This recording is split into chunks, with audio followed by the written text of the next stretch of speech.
당신에게 지극히 작은 자는 누구입니까? 며칠째 이 말씀이 제 머릿속을 떠나지 않았습니다. 너희가 여기 내 형제 중에 지극히 작은 자 하나에게 한 것이 곧 내게 한 것이니라 하시고, 특별히 지극히 작은 자라는 말에 제 마음이 꽂혔습니다. 도대체 지극히 작은 자는 누구이고 나에게 그 사람은 누구일까? 오늘 본문에서 우리는 최후 심판의 장면을 목격하게 됩니다. 인자가 영광 중에 오셔서 모든 민족을 그 앞에 모으고 목자가 양과 염소를 구분하는 것 같이 사람들을 오른편과 왼편으로 나누십니다. 그런데 그 기준이 단순한 신앙 고백만이 아닙니다. 능력을 얼마나 많이 받았고 능력을 얼마나 많이 베풀었느냐가 아닙니다. 교회 봉사를 얼마나 많이 했느냐가 아닙니다. 사역의 성과도 아닙니다. 지극히 작은 자에게 어떻게 했느냐입니다. 다시 말해 신앙이 실제 삶에서 어떻게 드러났느냐, 그것입니다. 우리는 착각하고 있는지 모릅니다. 우리는 신앙을 예배와 기도, 헌금과 봉사로 보기 때문입니다. 그러나 본문에서 예수님 묻지 않으십니다. 얼마나 오래 기도했느냐, 얼마나 많이 일을 했느냐, 봉사했느냐, 헌금했느냐? 대신 이렇게 물으십니다. 줄인 자를 보았을 때 어떻게 했느냐?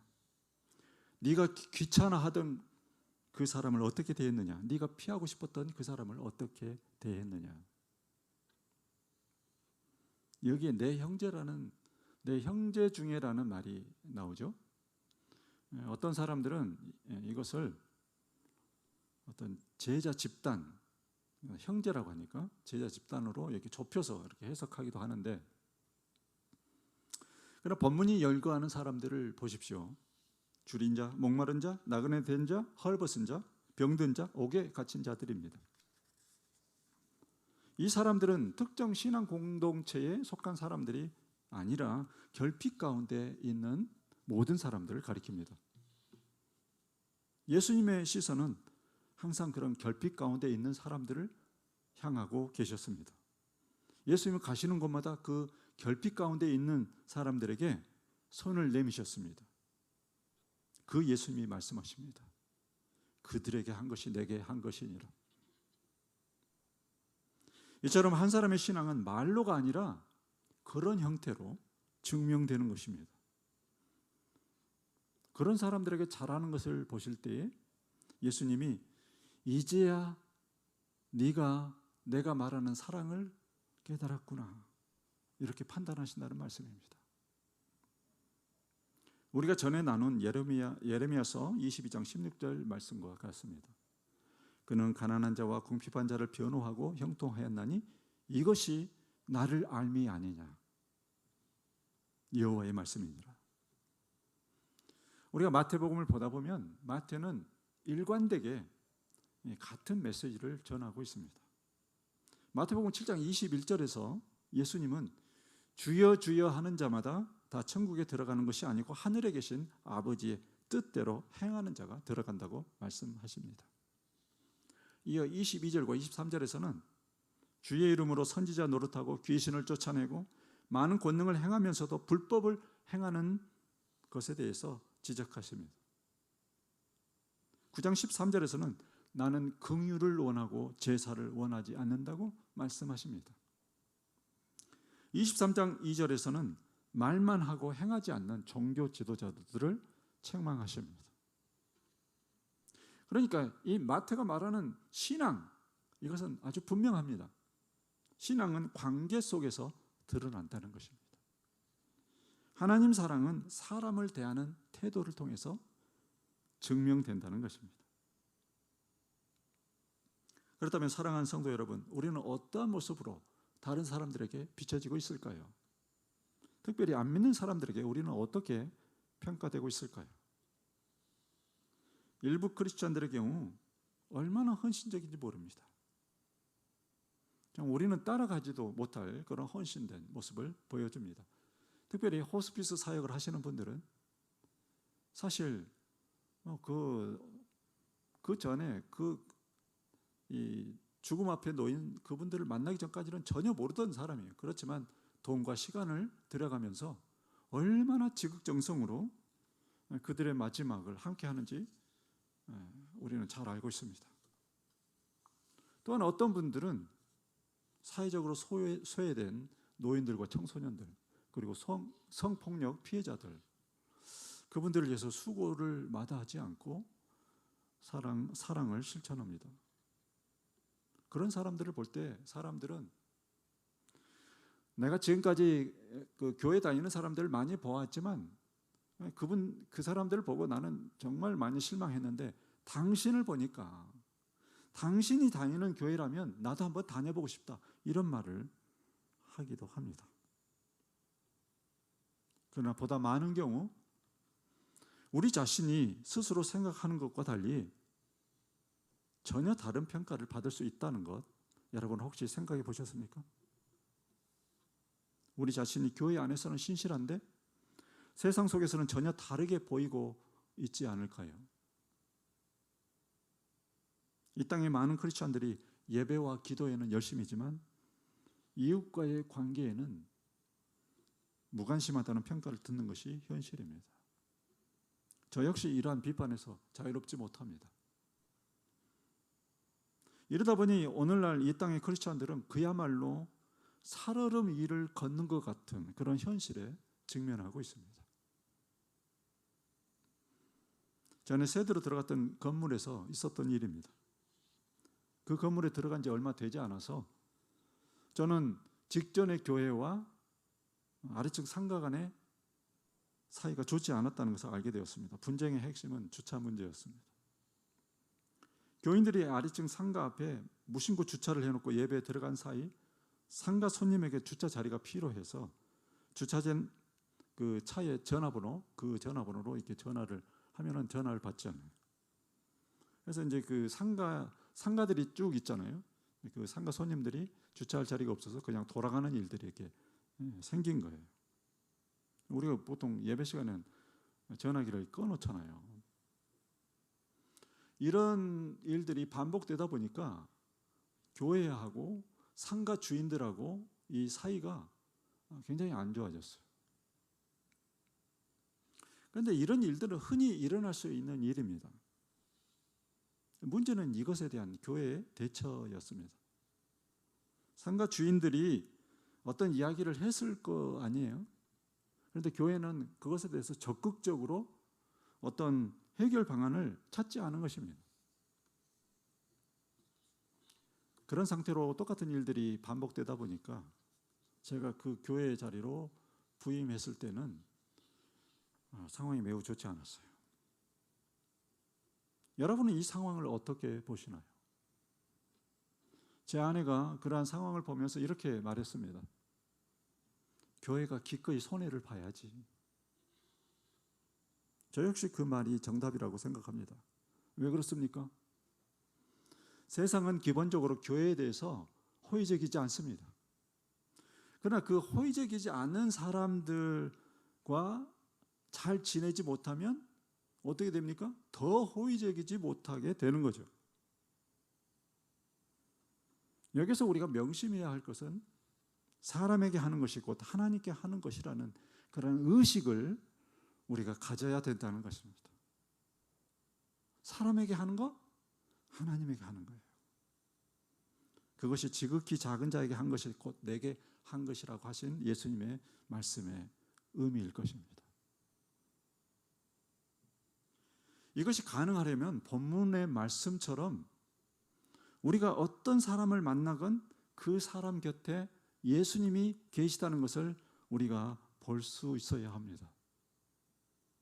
상대방이 무례할 때도, 상대방이 화를 내게 할 때도, 어떤 그 사이에서 억울한 일이 생기더라도 예수님이 그 곁에 서 계신 것을 우리가 기억한다면, 의식한다면 우리의 행동은 조금은 달라질 것입니다.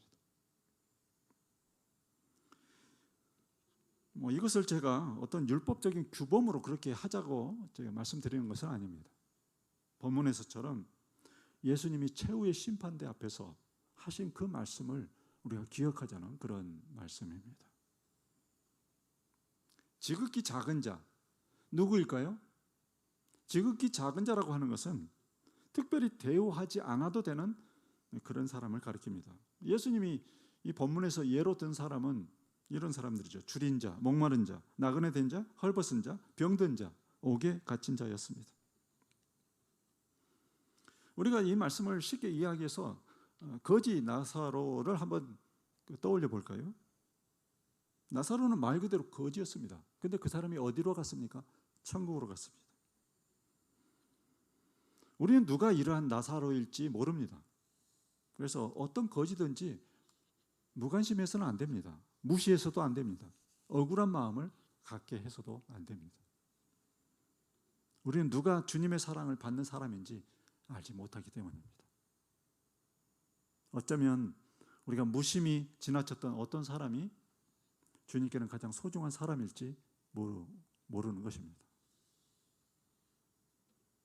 우리는 본문을 통해서 사회적으로 가장 소외되고 가장 보잘것없어 보이고 신경을 써도 되고 안 써도 되는 그렇게 보이는 그런 사람들에게도 예수님의 시선이 향하고 계시다는 것을 깨닫게 됩니다.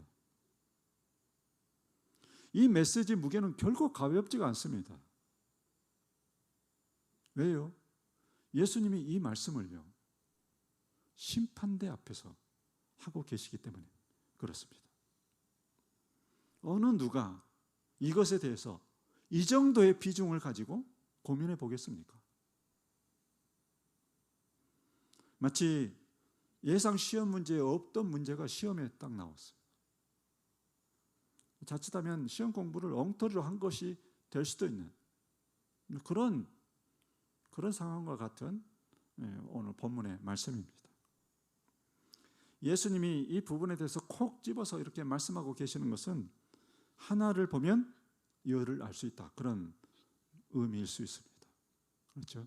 지극히 작은 자에게 한 것을 보면 다른 거 보지 않아도 다 알 수 있다, 그런 말씀이 될 수도 있습니다. 오늘 본문을 통해 우리는 우리가 대하기 불편한 사람들과의 관계도 생각해 보지 않을 수가 없습니다. 우리는 그러한 사람들을 단순히 기피해 버리기 때문에 그렇습니다. 그런 우리를 향해 예수님이 말씀하십니다. 너희가 너희를 사랑하는 자를 사랑하면 무슨 상이 있으리요? 세리도 이같이 아니하느냐. 그렇게 말씀하신 예수님이 우리에게 오늘 본문의 말씀을 들이대시면 우리가 어떻게 해야 되죠? 그들에게 한 것이 곧 내게 한 것이니라. 상대방이 시비를 걸 수도 있어요. 부당한 요구를 할 수도 있어요. 진절머리가 나게 할 수도 있습니다. 그때 우리는 어떻게 해야 할까요? 인간적으로는 당장이라도 응징을 하고 싶은 그런 마음이죠. 그런데 우리는 그 순간에도 예수님이 그 자리에 계심을 기억해야 합니다.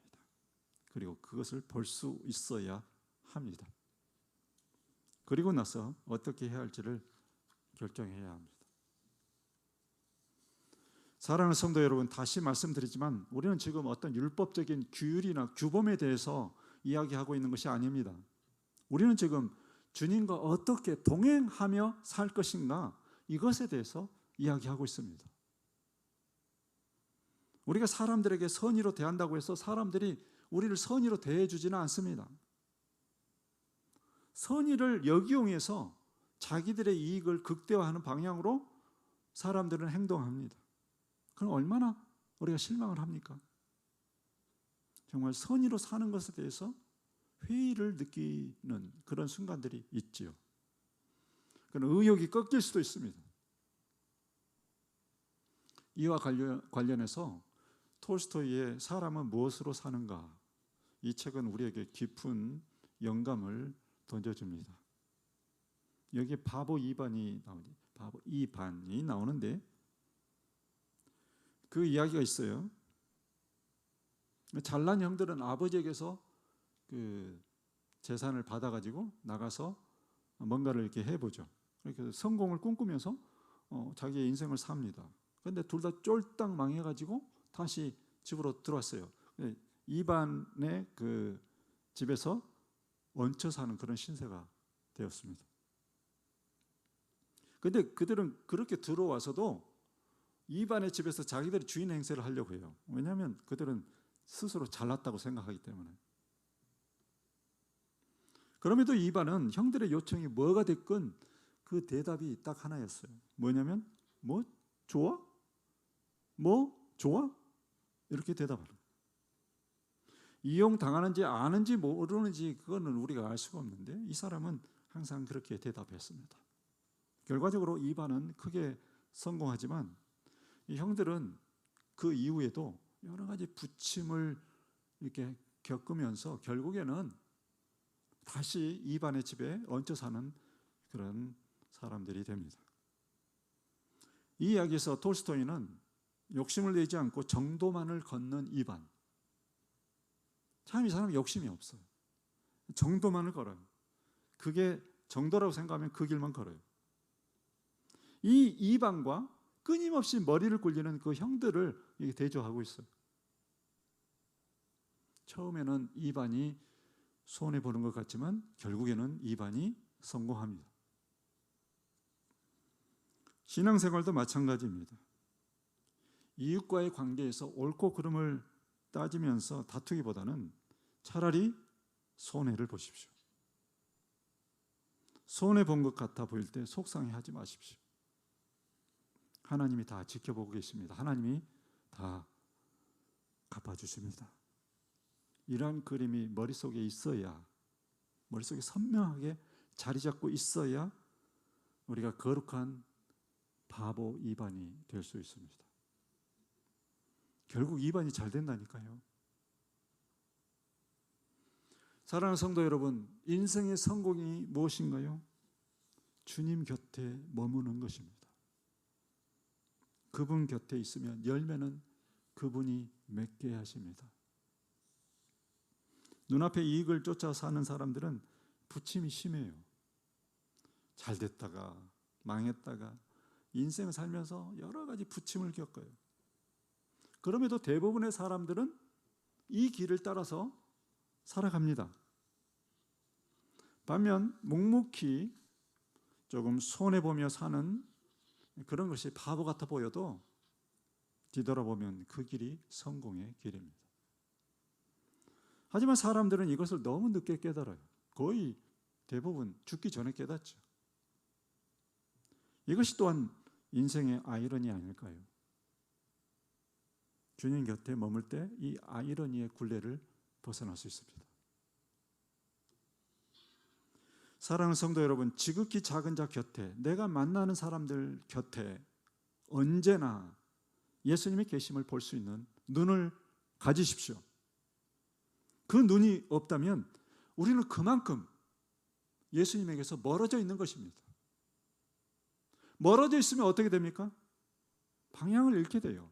삶의 방향을 잃게 되고 부침을 겪게 되고 이런 일 저런 일 겪다가 결국 마지막에 깨닫는 사람도 있고 깨닫지 못하는 사람도 있고 애써도 헛수고가 되는 그런 인생을 살게 되는 것입니다. 여러분에게 지극히 작은 자는 누구입니까?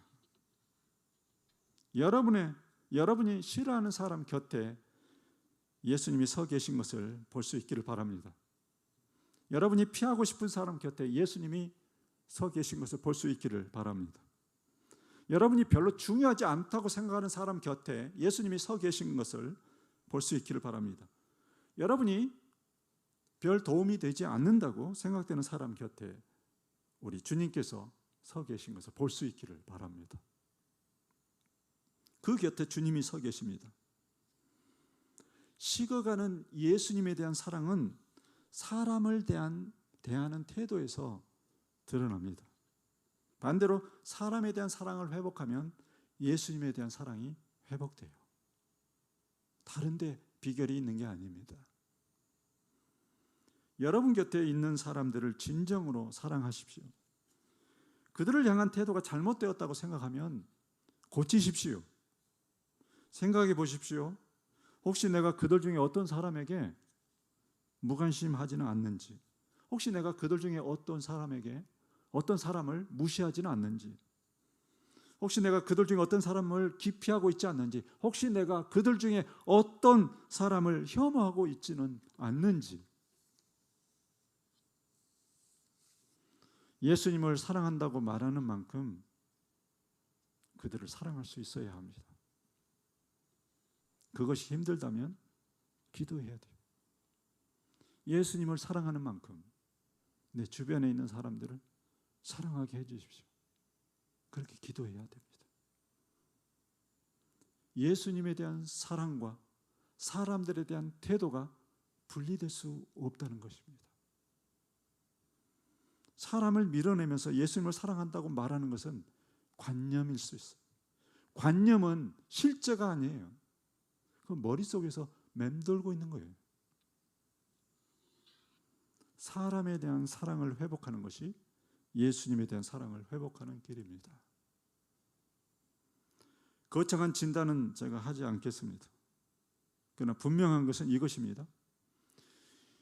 이웃 사랑이 회복되지 않으면 교회의 미래는 없습니다. 우리 한국 교회가 이것을 깨달아야 돼요. 단순한 전도의 대상이 아니라 정말 사랑의 대상으로 사람들을 볼 수 있어야 되고, 그러한 이웃을 보는 태도가 바뀌어야 돼요. 실적을 올리기 위해서, 전도 실적을 올리기 위해서, 또한 교회의 다른 사람들에게 잘 보이기 위해서 그들을 교회로 끌어들이는 그런 것이 아니라 그들과의 관계를 회복하고 그들에 대한 태도를 바꾸고 그들을 진정으로 사랑하는 것이, 그것이 새롭게 되어야 한국교회가 살아날 수 있습니다. 그때 복음은 힘을 가질 것입니다. 사랑하지 않으면 절대 반응하지 않습니다. 아무리 막막한 현실일지라도 사랑은 살립니다. 관계를 살립니다. 영혼을 살립니다. 그러면 영혼이 살아나면 범사가 잘 되는 것입니다. 지극히 작은 자 곁에 계신 주님을 볼 수 있는 눈을 가지십시오. 그리고 그분 곁에 머무십시오. 그것이 신앙이고 그것이 성공입니다. 그것이 우리가 걸어가야 될 길입니다. 오늘 예배에 참석하신 여러분 모두가 이 말씀을 잘 깨닫고 정말 이 중요한 말씀이 각인될 수 있도록, 여러분 머리에 각인될 수 있기를 예수님의 이름으로 축복합니다.